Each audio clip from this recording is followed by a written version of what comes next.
नमस्कार दोस्तों। देखिए, हम लोग पहले वीडियो में पढ़ चुके थे sexual reproduction in flowering plants. Sexual reproduction in flowering plants, उसमें फर्स्ट पार्ट में हमने सीखा था कि फ्लावर का स्ट्रक्चर क्या होता है और फ्लावर में कौन कौन से नेसेसरी होल्स होते हैं और कौन एसेसरी होल्स होते हैं। उसके बाद में हमने एंथर के बारे में, पूरी संरचना के बारे में, इंटरनल स्ट्रक्चर के बारे में सीख लिया था। अब हम आगे सीखेंगे कि माइक्रोस्पोर का निर्माण कैसे होता है, या अर्थात जिस विधि के द्वारा माइक्रोस्पोर बनते हैं, जिस प्रोसेस के दौरान माइक्रोस्पोर बनते हैं, उस प्रोसेस को हम माइक्रोस्पोरोजेनेसिस कहते हैं। हिंदी में लघु बीजांड जनन कहते हैं। तो आपसे अगर कोई पूछता है कि व्हाट इज माइक्रोस्पोरोजेनेसिस, तो आप बता सकते हैं कि the formation of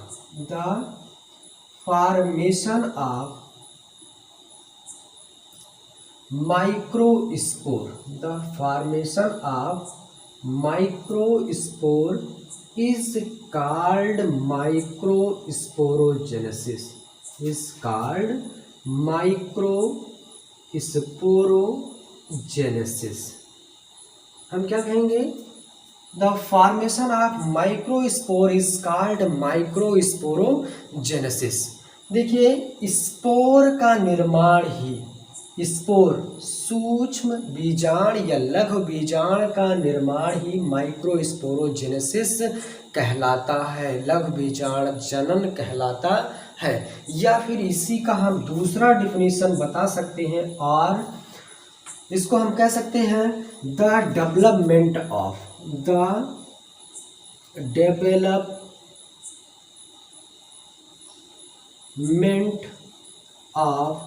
anther, the development of anther and pollen grain is called microsporogenesis. ये आपके दूसरी डिफिनीशन है, या तो फिर इसको हम बता सकते हैं या ऊपरी वाली डिफिनीशन को, कुछ भी बता सकते हैं, दोनों में से। देखिए, इसका जो हिंदी में होगा डेवलपमेंट, विकास। डेवलपमेंट मीन्स विकास।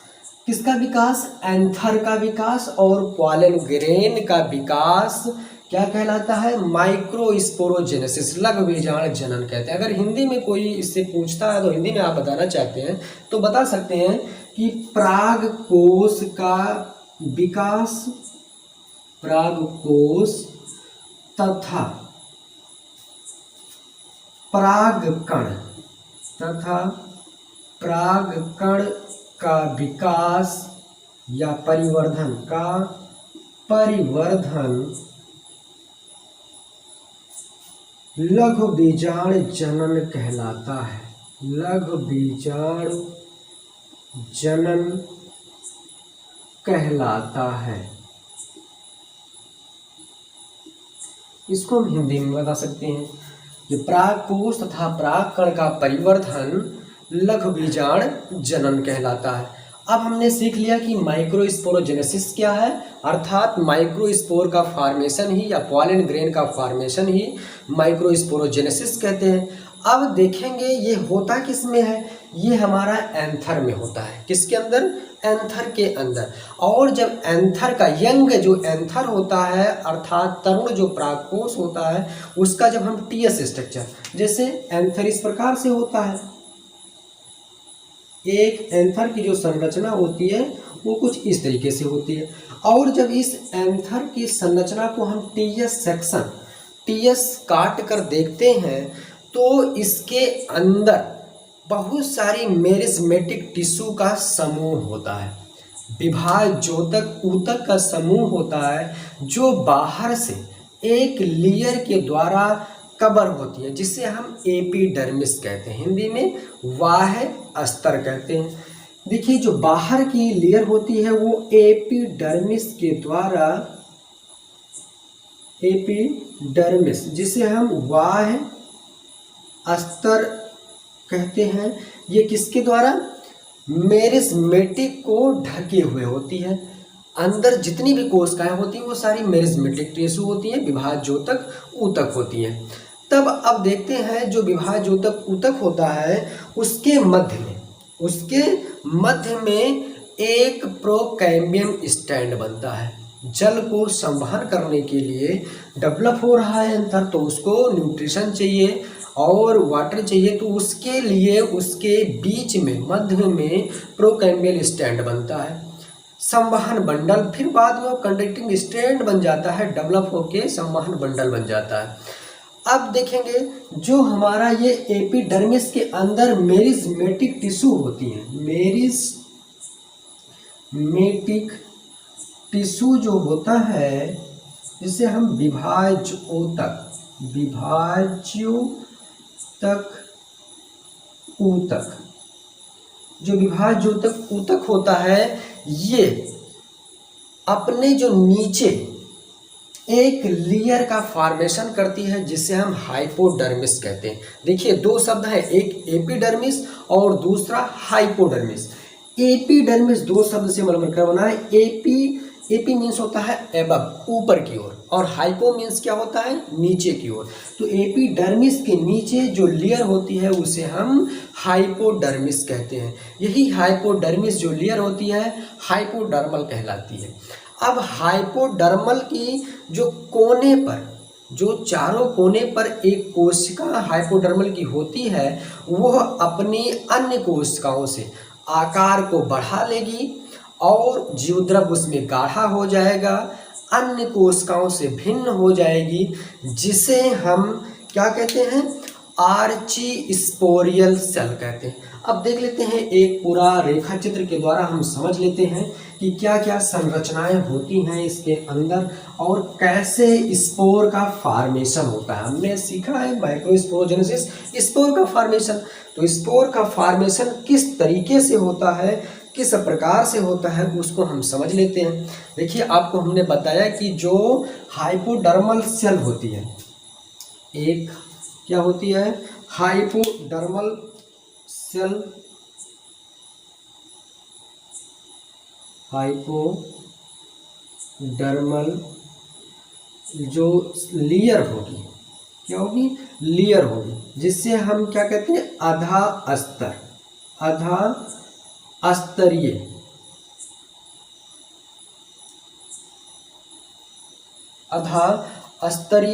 लेयर कहते हैं।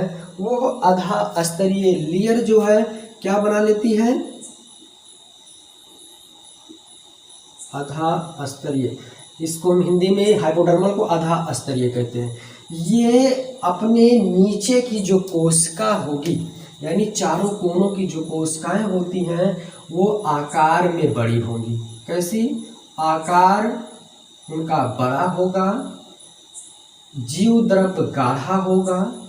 इन कोशिकाओं की बात हो रही है, किस, हाइपोडर्मल सेल्स की बात हो रही है जो कोने पर होती है। हाइपो, उनका जीवद्रव कैसा हो जाएगा, गाढ़ा हो जाएगा, जीवद्रव गाढ़ा हो जाएगा और वो केंद्रक बड़ा हो जाएगा, उसका केंद्रक बड़ा हो जाएगा और अन्य कोशिकाओं से भिन्न हो जाएंगी, अन्य कोशिका से भिन्न हो जाएंगी। देखिए समझते रहिए ध्यान से। अब यही हाइपोडर्मल की जो कोने वाली सेल होती है उनका आकार बड़ा होगा, जीवद्रव गाढ़ा होगा, केंद्रक बड़ा होगा, अन्य कोशिकाओं से भिन्न होंगी। और तो उसी हम सेल्स को दूसरा नाम दे देते हैं, दूसरी सेल्स बना लेती है जिसे हम आर्चीस्पोरियल सेल कहते हैं। हिंदी में इनको परपशु कोशिका कहते हैं। क्या कहते हैं, परपशु कोशिका कहते हैं। अब देखिए आर्चीस्पोरियल सेल का फॉर्मेशन हो गया है। यही आर्चीस्पोरियल सेल पेरिक्लाइनल डिवीजन के द्वारा दो सेल्स का निर्माण करती हैं, जिसे हम देख लीजिए, समझ लीजिए। ये पेरिक्लाइनल डिवीजन के द्वारा, यहाँ पर लिख देते हैं पेरिक्लाइनल डिवीजन, जिसे हम परितः विभाजन कहते हैं। परितः हिंदी में परितः विभाजन कहते हैं। देखिए पेरिक्लाइनल परतः डिवीजन का मतलब क्या होता है कि चारों ओर डिवीजन करेंगी। अपनी जो कोशिका जो आर्चिस्पोरियल है ये अपने चारों ओर डिवीजन करके क्या बनाएगी, सेल्स बनाएगी। तो इसीलिए इसको पेरिक्लाइनल डिवीजन कहते हैं। 2 प्रकार की सेल्स का निर्माण करती हैं। अब वो 2 प्रकार की जो सेल्स होती हैं उनका क्या नाम होता है यहाँ देख लेते हैं। पहली जो सेल्स होगी जिसे हम क्या कहेंगे, प्राइमरी पेराइटल सेल कहते हैं। प्राइमरी पेराइटल सेल कहते हैं, जिसको हिंदी में प्राथमिक भित्तीय कोशिका, प्राथमिक भित्तीय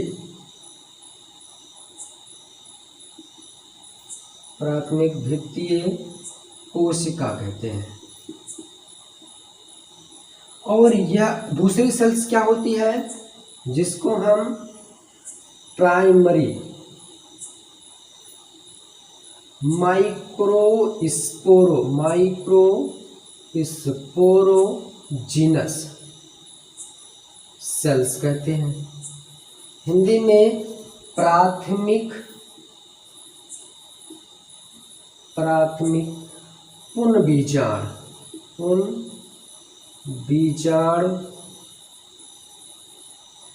जनन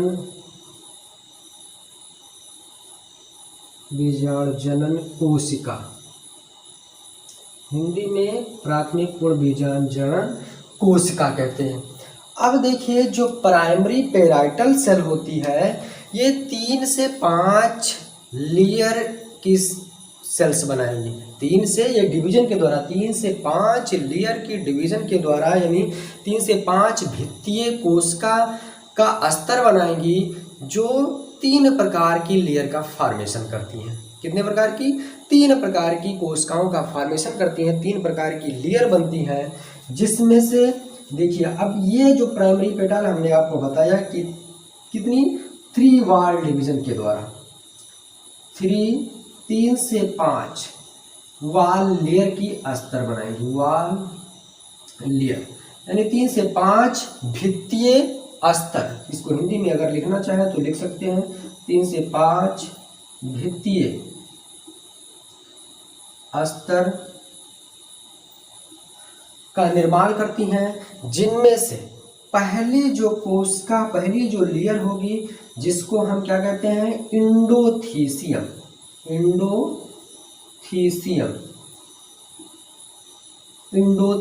कहते हैं। इसी इंडोथीसियम को हम हिंदी में अंतः अस्तर क्या कहते हैं, हिंदी में इसको हम अंतः अस्तर कहते हैं। क्या कहते हैं? अंतः अस्तर कहते हैं, जिसको हम इसको दूसरा नाम भी, इसका दूसरा नाम भी है जिसे हम फाइब्रस लेयर कहते हैं। क्या कहेंगे? फाइब्रस लेयर कहते हैं। ये दूसरी कोशिका होती है, फाइब्रस लेयर भी कहते हैं इसको। और इसके बाद जो दूसरी लेयर होती है जिसे हम मिडिल लेयर कहते हैं। क्या कहते हैं? Middle layer. मिडिल लेयर कहते हैं। और जो लास्ट वाली होती है जिसे हम मिडिल लेयर को मध्य अस्तर कहेंगे। क्या कहेंगे? मध्य अस्तर कहेंगे। और इसके जो नीचे लास्ट वाली लेयर होती है उसको हम टेप्टम कहते हैं। क्या कहते हैं? टेप्टम कहते हैं। अब इस टेप्टम को हम हिंदी में भी वही चीज कहते हैं और इंग्लिश में भी वही चीज कहते हैं, यानी टेप्टम लेयर कहते हैं। जो मिडिल लेयर होगी ये 1 से 5 लेयर तक हो सकती हैं। ये 1 से कितना? 5 लेयर तक। कौन? Middle layer. मिडिल लेयर जो होगी वो 1 से 5 लेयर तक हो सकती है। देखिए इसी के साथ साथ प्राइमरी पेराइटल्स के डिवीजन के साथ साथ प्राइमरी माइक्रोस्पोरोजेनस सेल भी डिवाइड होती रहती हैं। तो प्राइमरी माइक्रोस्पोरोजेनस सेल जो है ये भी डिवाइड होकर क्या बनाएगी? देखिए यहाँ पर ये भी उसी के साथ साथ डिवाइड होती हैं और प्राइमरी माइक्रोस्पोर मदर सेल का निर्माण करती हैं। प्राइमरी माइक्रोस्पोर मदर सेल, या इसी को हम देखिए हिंदी लिख लीजिए। पहले बात प्राथमिक, क्या कहेंगे इसको हम हिंदी में? प्राथमिक लघु बीजाणु मातृकोशिका, लघु बीजाणु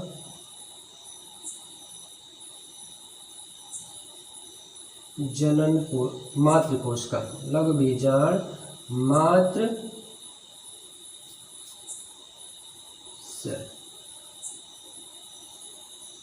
कोशिका। इसी का दूसरा भी नाम है जिससे हम पॉलन मदर सेल भी कहते हैं। इसी का दूसरा नाम है जिसको हम क्या कहते हैं? पॉलन मदर सेल भी कहते हैं। इसी को हम पॉलन मदर सेल भी कहते हैं। क्या है?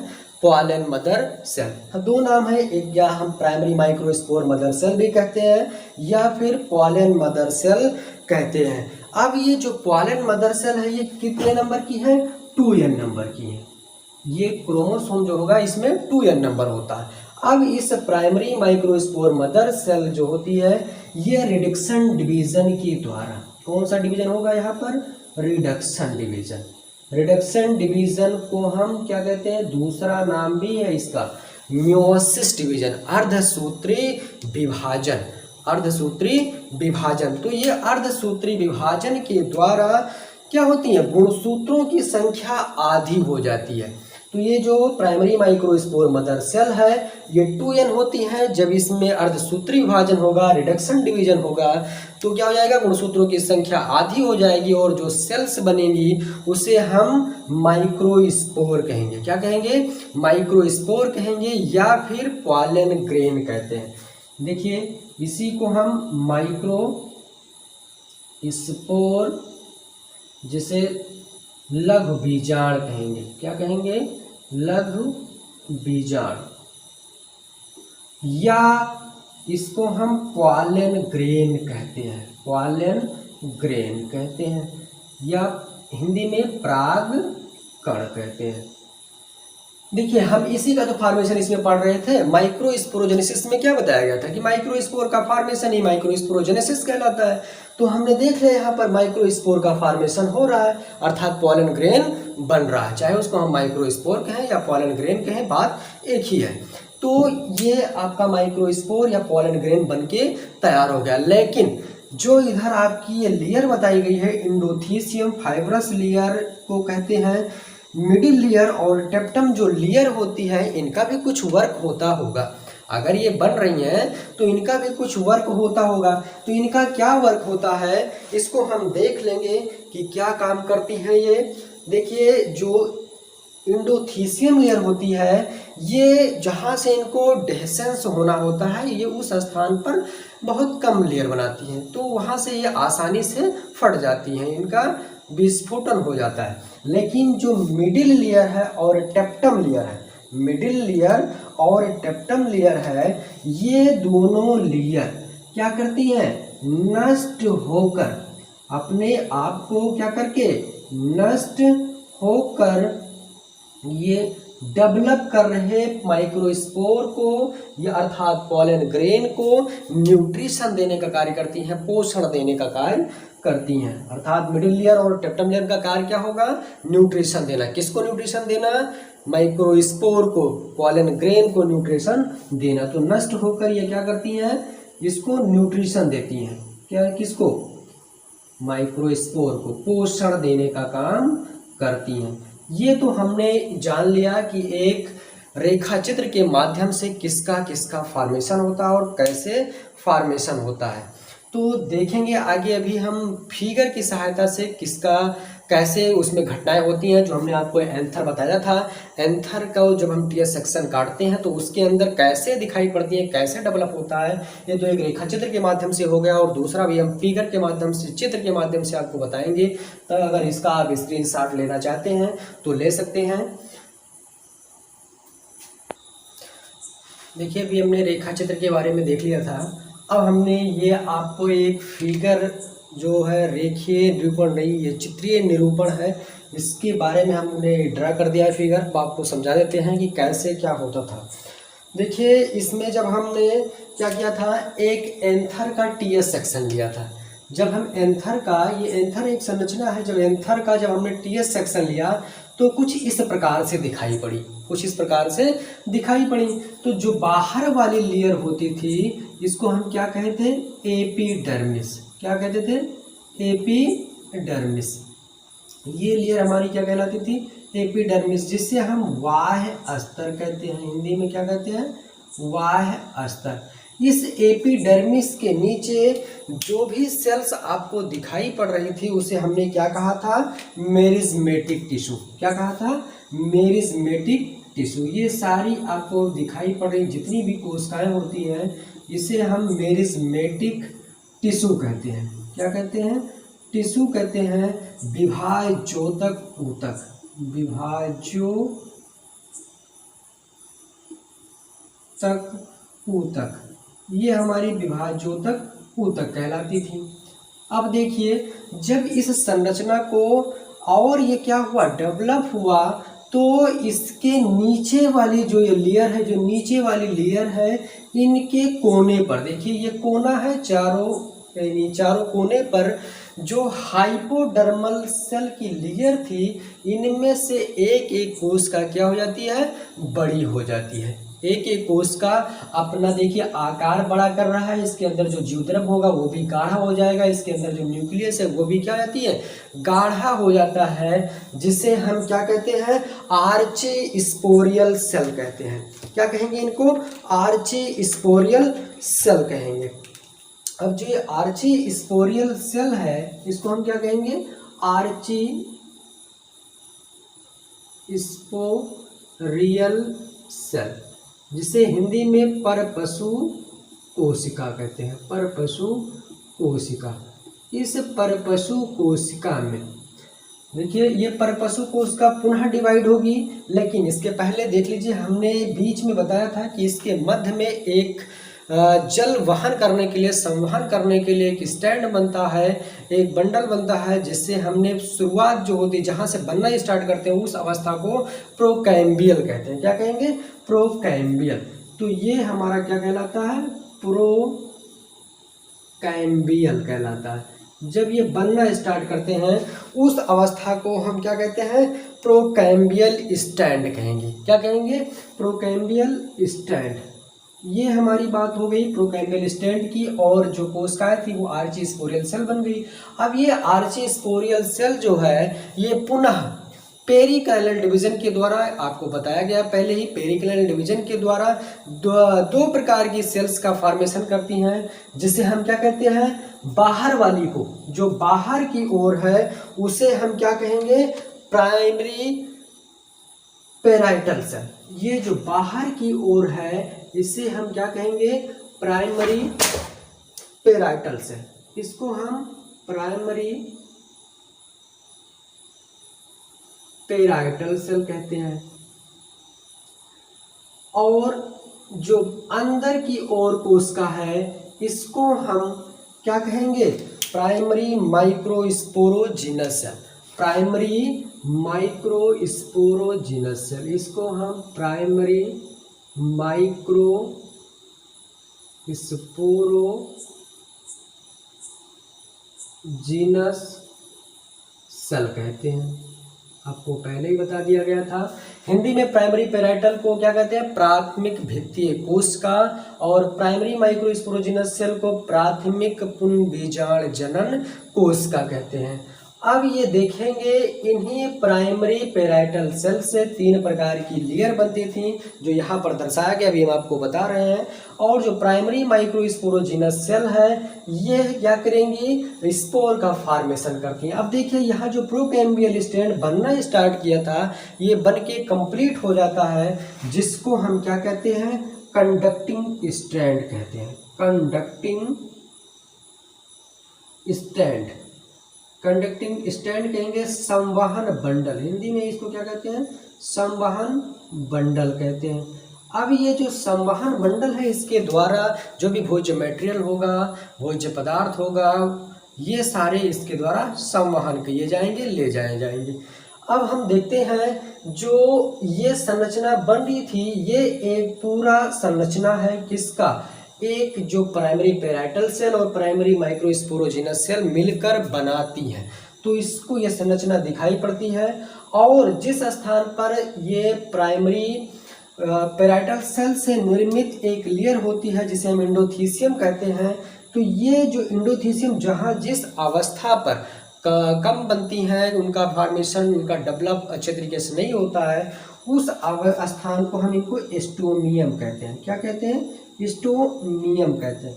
हिंदी में इनको हम रंध्रक भी कहते हैं। जो क्या करती हैं, यहीं से जब मेच्योर हो जाता है माइक्रोस्पोर, तो यहीं से ये फट जाती हैं, यहीं से ये फटकर अलग हो जाती हैं।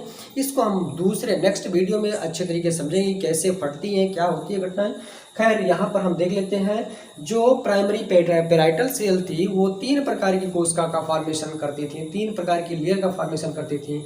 आपको पहले बताया गया था, एक लेयर जो है उसे क्या कहते हैं, हाँ, एंडोथीसियम कहेंगे, जिसे हम फाइब्रस लेयर भी कहते हैं, और दूसरी जो होती है उसे हम मिडिल लेयर कहते हैं, और तीसरी जो लेयर होती है टेप्टम लेयर कहलाती है। तो यहाँ पर देख लेते हैं, ये जो पूरी लेयर है यहाँ दिखाई पड़ रहा है आपको, ये सबसे बाहर की जो लेयर होती है जिसे हम एपिडर्मिस कहते हैं। क्या कहते हैं?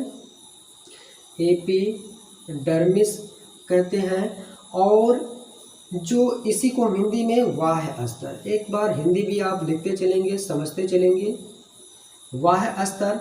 और जो इसके नीचे लेयर है, और जो इसके नीचे लेयर है, इसी को हम क्या कहते हैं? एंडोथीसियम कहते हैं। क्या कहेंगे? एंडोथीसियम। एंडोथीसियम,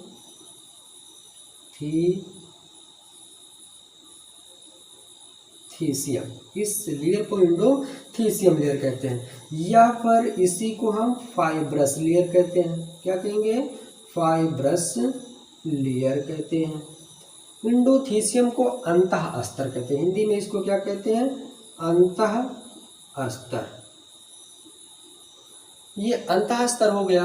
उसके बाद जो नीचे की लेयर होती है, ये इतनी लेयर, यानी 3 से 5 स्तर की बनी होती है, इसको हम क्या कहते हैं? Middle layer. इसको हम मिडिल लेयर कहते हैं, मिडिल लेयर। मध्य स्तर, इसको हिंदी में क्या कहते हैं? मध्य स्तर कहते हैं।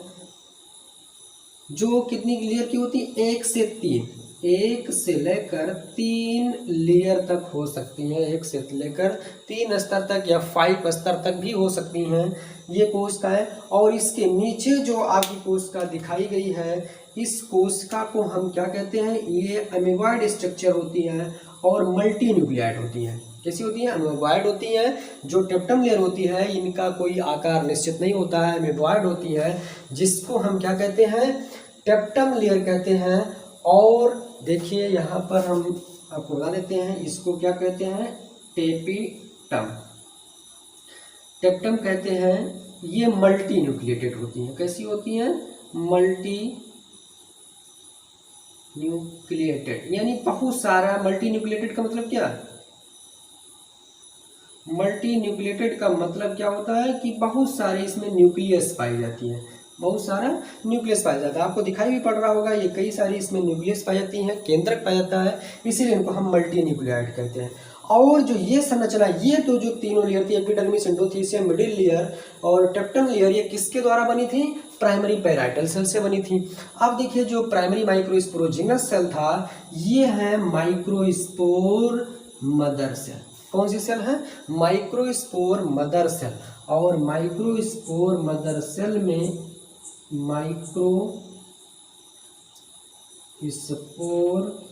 मदर सेल, इस माइक्रोस्पोर मदर सेल में देखेंगे, माइक्रोस्पोर आपको दिखाई पड़ रहे होंगे, ये माइक्रोस्पोर होते हैं। ये क्या होते हैं? माइक्रोस्पोर होते हैं, यानी इसी को हम क्या कहेंगे? पॉलन ग्रेन, माइक्रोस्पोर, या फिर इसी को हम पॉलन ग्रेन कहते हैं, हिंदी में परागकण कहते हैं। इन्हीं को क्या कहेंगे? परागकण। तो इस प्रकार से हमने समझ लिया है कि ये क्या कहलाती है, माइक्रोस्पोर अथवा पॉलन ग्रेन कहते हैं। तो इस प्रकार से हमने देखा कि जब एक समरी के रूप में दोबारा हम समझ लेते हैं कि देखते हैं ये जो हमारा क्या था, एक एंथर था, इसको हमने जब टीएस सेक्शन लिया तो अंदर देखा कि बाहर की जो लेयर है वो एपिडर्मिस कहलाती है, अंदर बहुत सारी मेरिस्टेमेटिक टिश्यू होती है, जो तक ऊतक होता है। उसके बाद इसके अंदर जो मेरिस्टेमेटिक टिश्यू होती है, बीच में एक प्रोकैम्बियल स्टैंड बनता है और जो चारों कोने पर कोशिकाएं होती हैं वो अपना आकार बढ़ा करके एक आर्चीस्पोरियल सेल का निर्माण करती हैं। यही आर्चीस्पोरियल सेल पेरिक्लाइनल डिवीजन के द्वारा दो सेल्स का निर्माण करती हैं, जिसे हम प्राइमरी पेराइटल सेल्स कहते हैं और दूसरा प्राइमरी माइक्रोस्पोरोजिनस सेल कहते हैं। प्राइमरी पेराइटल सेल से 3 प्रकार की लेयर बनती हैं, जिसे हम एंडोथीसियम, मिडिल लेयर और टेप्टम लेयर कहते हैं। और जो प्राइमरी माइक्रोस्पोरोजिनस सेल होता है ये आपके माइक्रोस्पोर मदर सेल का निर्माण करती है, जिसके अंदर माइक्रोस्पोर अथवा पॉलन ग्रेन का फॉर्मेशन होता है। तो ये देखेंगे यहाँ पर बनके ये कंप्लीट हो गया है। और ये यही संरचना, ये जो संरचना दिखाई पड़ रही है, ये इतना संरचना आपको क्या किया गया, अलग रूप से दिखाया गया है। इसी संरचना को विस्तृत रूप से जब हम इस तरीके से देखते हैं तो इस प्रकार की कोशिकाएं हमको दिखाई पड़ती है। तो हमने क्या कर लिया, माइक्रोस्पोरोजेनेसिस पढ़ लिए थे। इसमें हमने देखा कि माइक्रोस्पोर का फॉर्मेशन किस तरीके से होता है। अब देखेंगे जो हमारा ये एंथर है, ये सारी घटनाएं जो हमने दिखाया आपको, ये कहाँ हो रही है, इस एंथर के अंदर हो रही है, इस एंथर के अंदर हो रही है।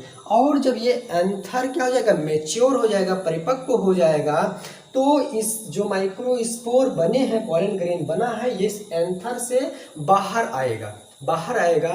तो उस घटना को हम क्या कहते हैं, डेहिसेंस कहते हैं, विस्फोटन कहते हैं। तो इसको हम नेक्स्ट पार्ट में, नेक्स्ट वीडियो में पढ़ेंगे। और देखिए जो हमको ये पढ़ाया, जो आपको ये बताया जा रहा है, इसको आप ध्यान से समझिए और इसके पहले का वीडियो भी आप देख लीजिए, तो और अच्छे से और बेहतर से आपको समझ में आएगा। तो इसको आप देखते रहिएगा।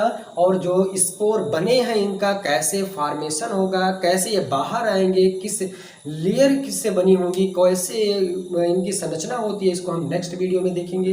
तब तक के लिए जय हिंद, थैंक यू।